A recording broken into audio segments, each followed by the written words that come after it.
Chapter 4. 7 little sailor boys chopping up sticks. One chopped himself in halves, and then there were 6. Rogers is a first-class butler. I'll say that for him. Wife was a pretty good cook, too. Too bad we only got one meal out of her.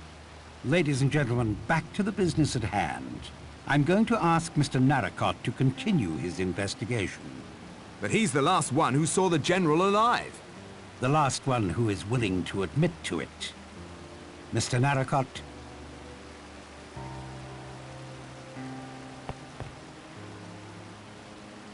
Cause of death, Doctor? The back of his skull was crushed with a blunt instrument.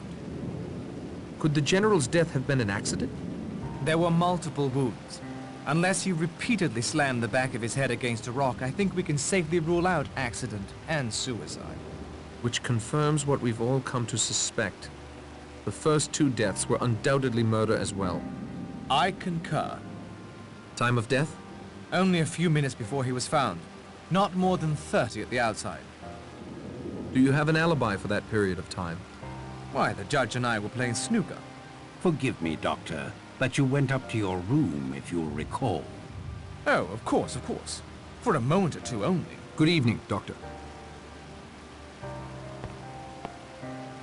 Where were you during the half hour in question? I won't deny that Lombard and I had split up by then. I was just wondering, collecting my thoughts, you might say. How did you come to find the body? I'd seen the old gent down on the beach when we searched the island. He seemed pretty confused. I saw the storm coming on, knew it was almost supper time. Thought I'd collect him. See anyone else on the beach? No, no one. See anything of a murder weapon? Plenty of solid Devon rocks about. I didn't see any blood, but the rock could have just been tossed in the surf. One said he'd stay right there, and then there were 7. Thank you, Miss Claythorne, for again calling our attention to the rhyme.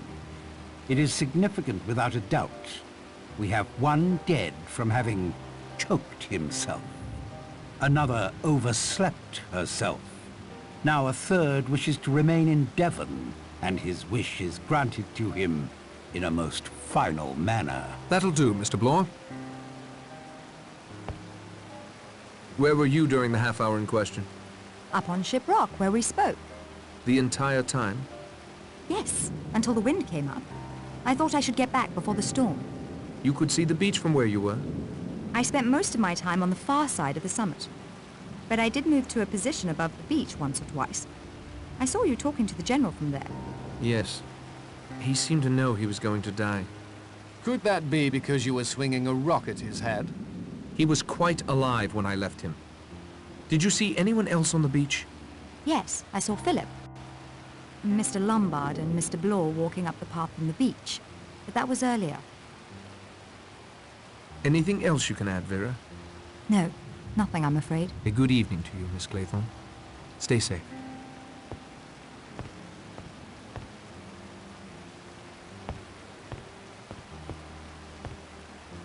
Where were you during the half hour in question? After Bloor wandered off, I went back to that ruined fishing village. It seemed the most likely place for Owen to be hiding. When the weather closed in, I made a dash back here to the house. Find any trace of Owen or anyone else on the island apart from us? No, I wish I had. Anything else you'd like to add? Not at the moment.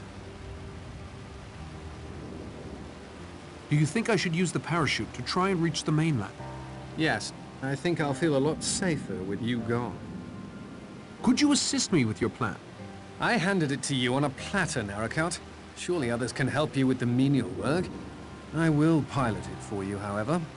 That better be my job. As you like. That'll be all, Mr. Lombard.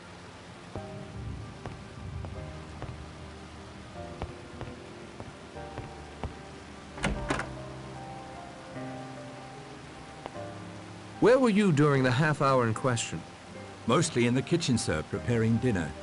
I also washed dishes, swept the patio, where I saw Miss Brent knitting. Quietly cleaned the game room so as not to disturb the doctor and the judge. Made the beds, and chopped some more firewood. I appreciate your candor, Mr. Rogers.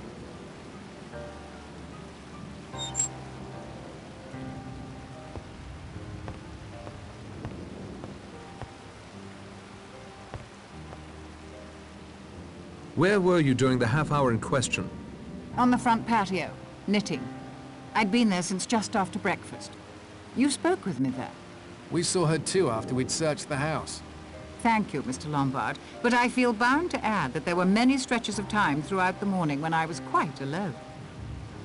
Who else did you see? Almost everyone at one time or another, I should think. I saw the General walk off along that path towards Ship Rock. A minute or two later, Miss Claythorne headed in the same direction. He went to the beach. I climbed the rock. Rogers was also near me for a time, sweeping away some of the debris on the patio from last night's storm. Very tidy chap, that Rogers. I don't know if it's important, but I heard someone up above me near the telescope. But I don't know who it was. I won't take up any more of your time, Miss Brent. Where were you during the half hour in question? After the doctor and I finished our game, I had a look around the library. I'm surprised to say I found one of my own books in there. I wonder which of the previous inhabitants of the island it belonged to. Why not Owen? My dear Mr. Blore, it was perfectly clear to me some time ago, and after your search you must realize now as well. Mr. Owen is on this island. He, or she, is one of us. No, no, no. Young lady, this is no time for refusing to look facts in the face. We are all in grave danger. One of us is Mr. Unknown, and Mr. Unknown has no good planned for us. I'm a well-known professional man. The mere idea that I could be suspected of murder is preposterous. I too am a well-known person. That, my dear sir, proves less than nothing. Doctors have gone mad before now. Judges have gone mad. So have policemen. What do you think we should do, Judge? Be on our guard, especially at night. I'd suggest prayer. I'm not adverse to prayer, Miss Brent, but I would supplement it with a locked door. Anything else you'd like to add? Yes. I've been asked why I trust you, Mr. Narracott, our odd man out, to lead these informal inquiries of ours. It is very simple. It is clear to me that Mr. Owen had not planned on you stopping here on the island with us. Unless Blore is Owen. Stow that talk, Doctor. An attempt has been made on your life. So he says. Right now, there is no one I trust more to get us out of this predicament. Briskly spoken, Judge. I know you'll pardon me for saying this, but if you are Owen, you might want a bumbling amateur on the case more than a professional like Blore. I would hope we all answer Mr. Blore's questions with equal candor. Too right. Thank you kindly, Judge. If I may sum up, we're trapped on this island at least till Monday morning. One of us is most certainly a homicidal maniac. None of us has a clear alibi for the time in which the General met his death.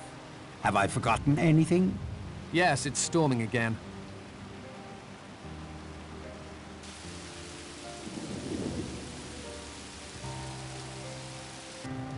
This might be a good time to explore the house unhindered.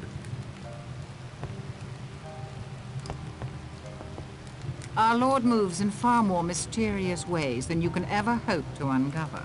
Perhaps, Miss Brent, but I'm still willing to have a go. Who do you think the killer is? Very well. I'll humor you.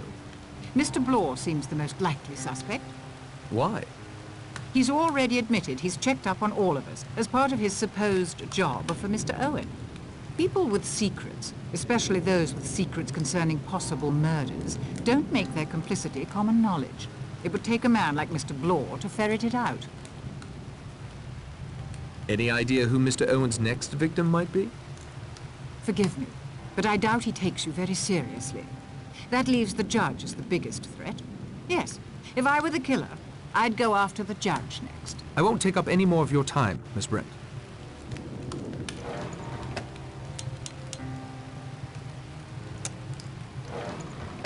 I hope that softens her disposition towards me somewhat. Are you sure you can't tell me anything more about seeing Miss Claythorne at a hotel near St. Trednick's? I wonder how you heard that. I was staying near the place where that boy Cyril Hamilton's death occurred. Miss Claythorne acted as if she'd never been to the place, but I see no reason to say any more about it. Good evening to you, Miss Brent.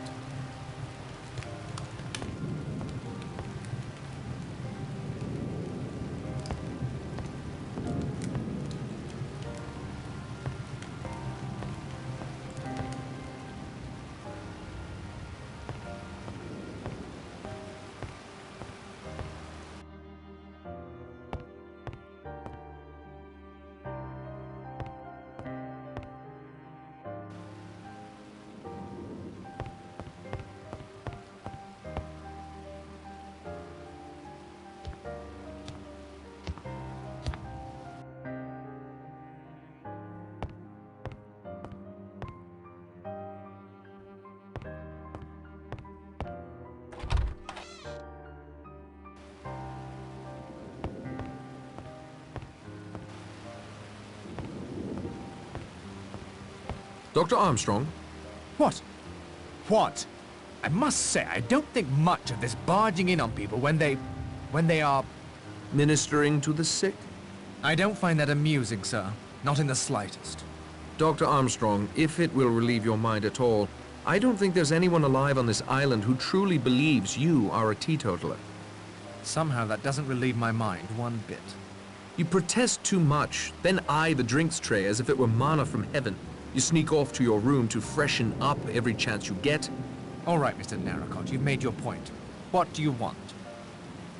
Who do you think is the killer? Miss Brent. Knitting. Always knitting. Like Madame Defarge in A Tale of Two Cities. Madame Defarge knitted the names of those destined for the guillotine. Revenge, sir. It seems an apt analogy. Also, I don't much like Bible thumpers. Have you any proof? Proof, sir, is for the police. I have a doctor's instincts. My instinct tells me that anyone that self-righteous and repressed might easily turn to murder. What did she call Mrs. Rogers' death? An act of God. A woman like that could easily cast herself in the role of God's sword. Any idea who Mr. Owen's next victim might be? No idea, but I assure you I plan to see it as not I. Better lock your door then, Doctor. I walked right in. If you'll excuse me, Doctor.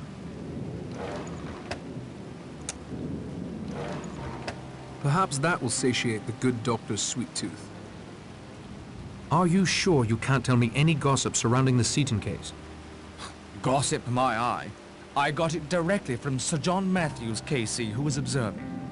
Not a doubt of the verdict. Acquittal was certain until Wargrave's summing up. What did Matthews say went wrong? Sir John thought that Wargrave's well-known ego had grown even bigger than he himself could handle. That he swung the case against Seaton for the sheer joy of doing it, simply because he could. That's a serious accusation. There was another similar incident just last year. Hushed up, of course, but the word was the judge's retirement couldn't have come at a better time for him. However, I feel obligated to add that the judge still has a fine old brain. I have no trouble whatsoever in saying that I rest easier knowing he has put his mind to solving our present predicament. If you'll excuse me, Doctor.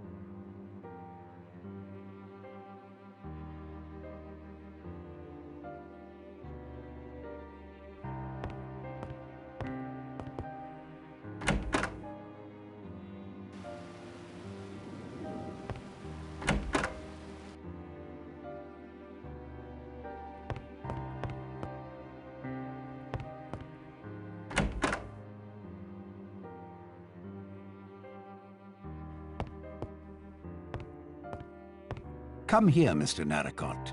Don't be shy, it's only me. Communing with the dead, Judge? In a way, the law is much like necromancy. We delve, the dead give up their secrets. What has General Mackenzie told you? Notice the picture of his dear wife.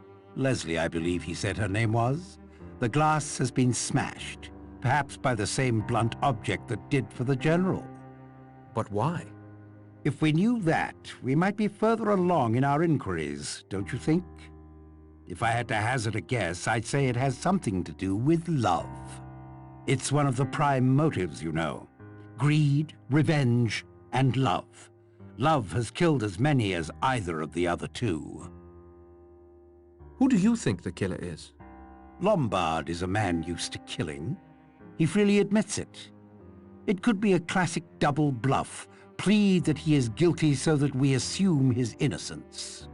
He's used to taking matters into his own hands. If he suddenly decided for whatever reason that 10 people had to die, I doubt he'd sit still for natural causes. Any idea who Mr. Owen's next victim will be? If I were you, Mr. Narracott, I'd watch my own back. Blore is all bluster. I'm past my prime. Armstrong is easily manipulated. Miss Brent's Bible provides all her answers. Miss Claythorne is like a deer caught in onrushing headlights, which is why I suppose you and Mr. Lombard find her so attractive. You don't miss much, do you? I miss nothing. And if it doesn't seem too egotistical of me, I can't help feeling that Mr. Owen knows that. Even intended this mystery for me. Why, I can't say, but he didn't count on you, my young friend. I'm hoping that together we may yet thwart him. Good evening, Judge.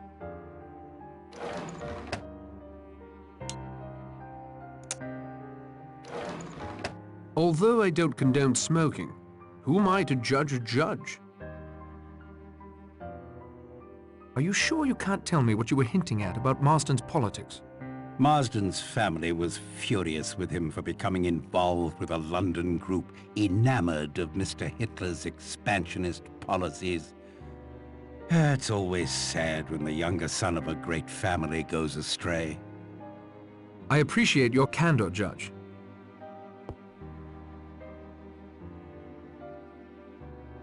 It appears to be a portrait of the General. Must be quite old. He's standing with a very young woman. It's signed, "To John, my husband, Leslie."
Candy, ice cream. The next feature will be beginning shortly. Mr. Narracott! We can't blame him for snooping about in the dark, Vera dear. I'm afraid it's in his nature. Were you looking for us? For you, certainly.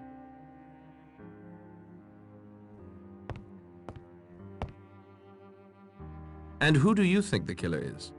Wargrave. The recording called us prisoners at the bar. The whole plot smacks of a sense of criminal justice gone mad. From what Vera tells me, he let that Seaton chap swing just for the jollies. Wargrave's my bet. No doubt about it. Any idea who Mr. Owen's next victim might be? Well, if I were crass and selfish, come to think of it I am, I'd pick you. I don't much like you, Narracott. Philip? The swine has his sights on you, Vera, if you'd only see it. He doesn't deserve you. Thanks for your time, Mr. Lombard. Who do you think the killer is? I'd feel uncomfortable answering that. Please try. Our lives may depend on it. I'm surprised you value my opinion so highly. But if I were to guess, I'd be forced to say Dr. Armstrong. Why? Well, who else has the opportunity to cover his tracks so well? I, for one, can't dispute him if he says potassium cyanide has been used. And 2 of the 3 victims have been poisoned. Surely that points to a doctor. Some might say to a woman. Really? Any idea who Mr. Owen's next victim might be? Well, if I were Mr. Owen, I'd kill Philip. Thank you so much. He's obviously the most experienced at getting out of tight places. Wouldn't that make him the most dangerous to Mr. Owen? Thank you for your time, Miss Claythorne. Ah, the movies.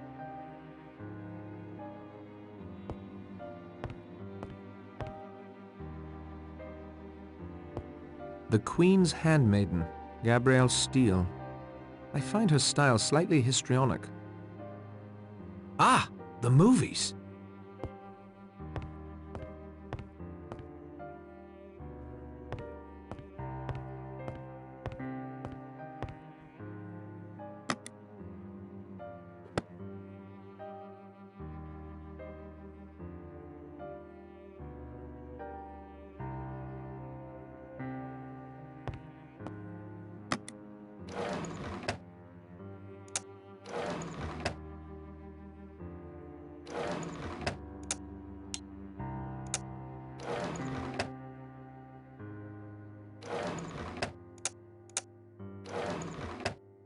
That doesn't make sense.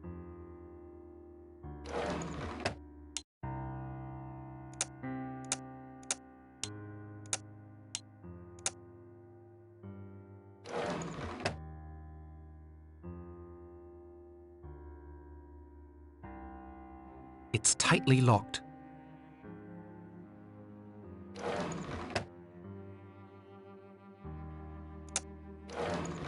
That isn't going to help. That isn't such a good idea. That isn't going to help. Perhaps another time.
The film has been spooled.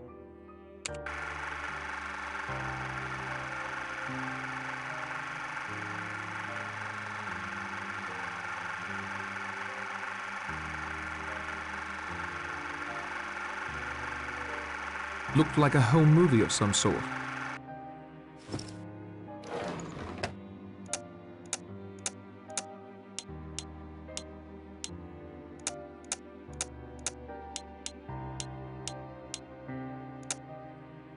There's a card and a film reel in here.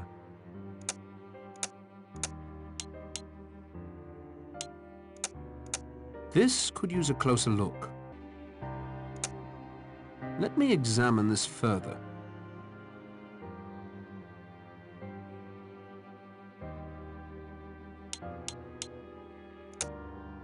There's a film reel and a handwritten note in here. This bears a closer look.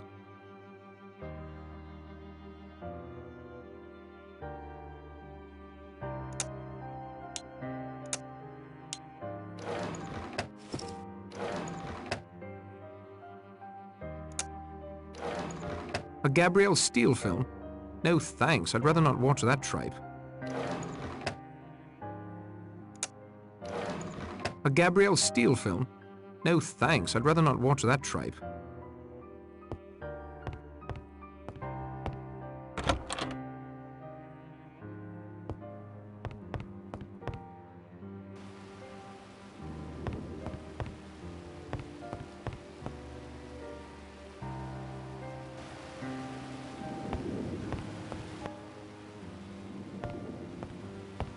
Oh, Mr. Narracott, you startled me. Sorry, Rogers. Rogers, what are you doing? I've already locked the door between the kitchen and the dining room. No one will be able to play tricks with those sailor boy figures tonight, at any rate. Who do you think the killer is? Miss Claythorne, of course. Why? She brought the rhyme to our attention. She seems innocent of her crime. I think it's just a blind. Aren't you innocent of your crime? We're not talking of me, sir.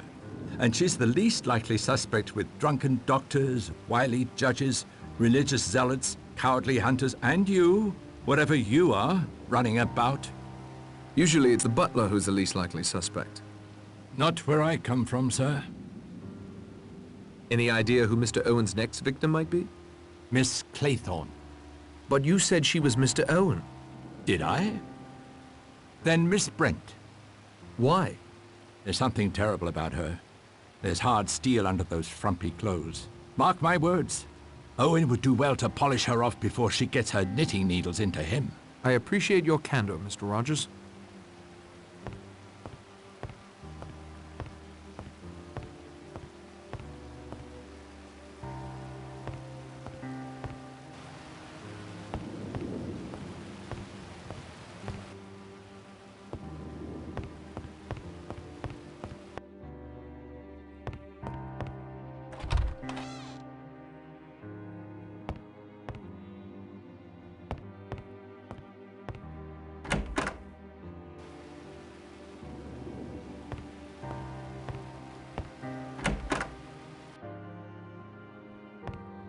How goes the investigation, Blore? Better than yours, I'll wager. Who do you think the killer is? Rogers, of course. In my experience, it's almost always a servant, and he's the only one still standing. Rogers' background seems like an open book. He may have had a motive for killing his wife, but why kill the others? The judge thinks it's a maniac. That's motive enough. Even maniacs have motives that make sense to them. Perhaps. Not being one, I wouldn't have an opinion about that. Any idea who Mr. Owen's next victim will be? I'm the biggest threat to him. A professional investigator. He's lucky he's gone undetected this long. I'm closing in and he knows it. That'll do, Mr. Blore.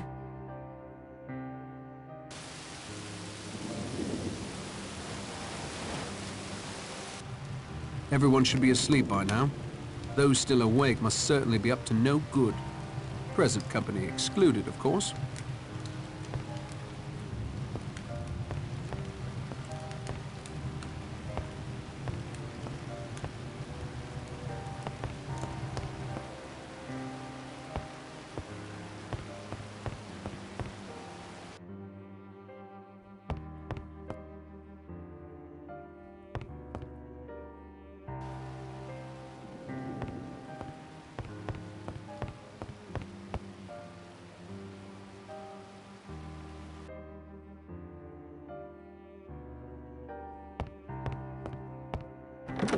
It's locked fast.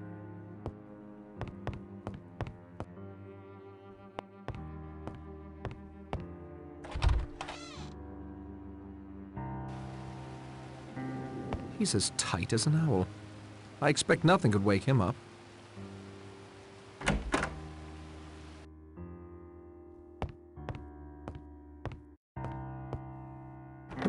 It's tightly locked.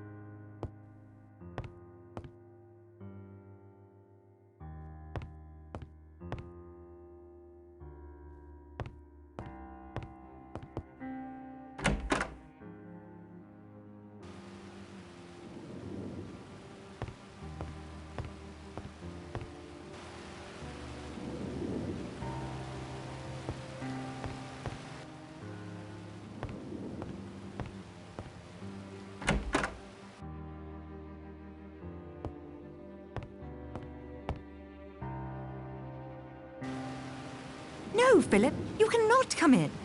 My intentions are strictly honorable. I'm here to protect you. I wouldn't believe him. Patrick? Are you here to protect me as well? If necessary. Oh, that's very gallant of you. If true. I only have your best interests at heart.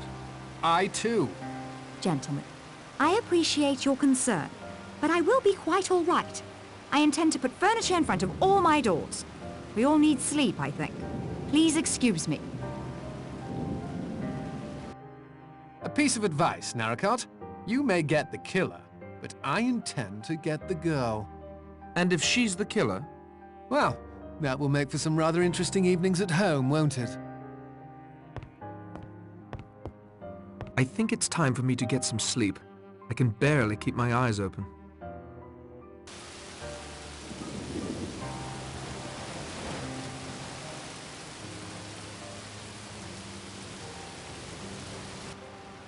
We're all a bit late this morning. I slept the clock round. A sign of a clear conscience, Doctor? Or just a nightcap or two? Uncalled for, Judge. Totally uncalled for. No smell of coffee. The stove in the kitchen is cold. Where's breakfast? We were just wondering the same thing. Miss Brent isn't in her room. Has anyone else noticed the dining room is locked up tight? Rogers did that, so no more Sailor Boy figurines could be broken. He seems to have got the cart before the horse, if you ask me. Kitchen door to the outside is locked as well. Perhaps he's chopping firewood for the stove. I confess I don't like it. Both Rogers and Miss Brent missing? Mr. Narracott, would you mind having a look around outside? Certainly.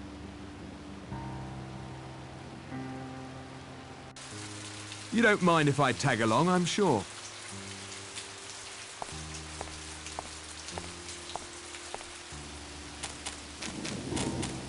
Good morning, Mr. Narracott. I'm afraid the sea is as high as ever. I doubt we'll see a boat from the mainland today. Have you been wandering about the island alone, Miss Brent? Don't you realize that is an exceedingly foolish thing to do? I'm in no danger when I'm alone, Mr. Blore.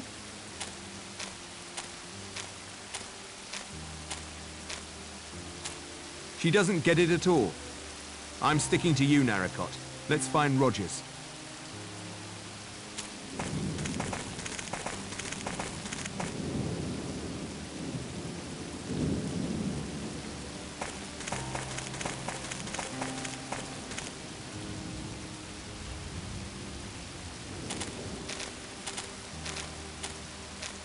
Rogers? Blimey, either he's a good 5 feet taller or... Cut clean in half. dead, of course. Yes, we don't need Dr. Armstrong to tell us that. Or to fix the cause of death. Axe looks cleaned off. A tidy chap like Rogers would have approved. Dining room key, I expect. He was holding it. Rogers is now in his bedroom. Look!